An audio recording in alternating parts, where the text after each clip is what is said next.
Hello बच्चों। हमारा प्रश्न है, निम्न में कौन सा कथन सत्य नहीं है? कम सांद्रता पर कुछ भी संक्रामी प्रतिरोधी की तरह प्रयुक्त किए जा सकते हैं। दूसरा है सल्फा डाइजीन संश्लेषित प्रतिजैविक है। तीसरा है एम्पिसिलिन प्राकृतिक प्रतिजैविक है। और चौथा है एस्प्रिन पीड़ाहारी तथा ज्वररोधी दोनों है। चलिए समझते हैं इस प्रश्न को। ठीक है, अगर इस प्रश्न की मुख्य अवधारणा की बात की जाए तो मुख्य अवधारणा में हम लोग समझना होगा कि अलग अलग स्टेटमेंट है तो अलग अलग चीजें भी आएगी। सबसे पहला स्टेटमेंट जो यहाँ पे दिया गया है कि कम सांद्रता पर कुछ भी संक्रामी प्रतिरोधी की तरह प्रयुक्त किए जा सकते हैं, यह कथन बिल्कुल सही है। क्योंकि विसंक्रामी और प्रतिरोधी जीवाणु रोग जो होता है वो दो तरह के होते हैं, एक विसंक्रामी होता है, एक दूसरा प्रतिरोधी होता है।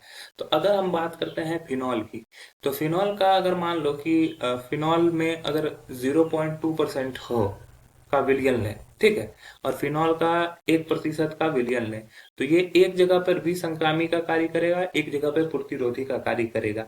तो यहाँ पे ये कम सांद्रता पर देखो दोनों चीजों की तरह प्रयुक्त किए जा सकते हैं, तो ये बिल्कुल सही स्टेटमेंट आता है, ये गलत उत्तर हो जाएगा। दूसरा है सल्फा डाइजीन संश्लेषित प्रतिजैविक है, तो गलत है।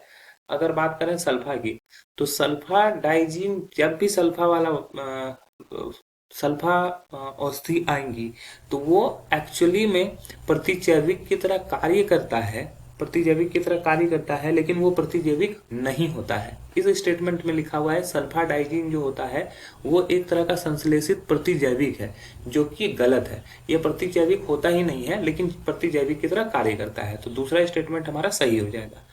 अगर तीसरे स्टेटमेंट की बात करें तो एम्पिसिलिन प्राकृतिक प्रतिजैविक है, यह बात बिल्कुल सही है, यह प्रतिजैविक की तरह कार्य भी करता है, ठीक है, और हमें कई सारे रोगों से बचाता है।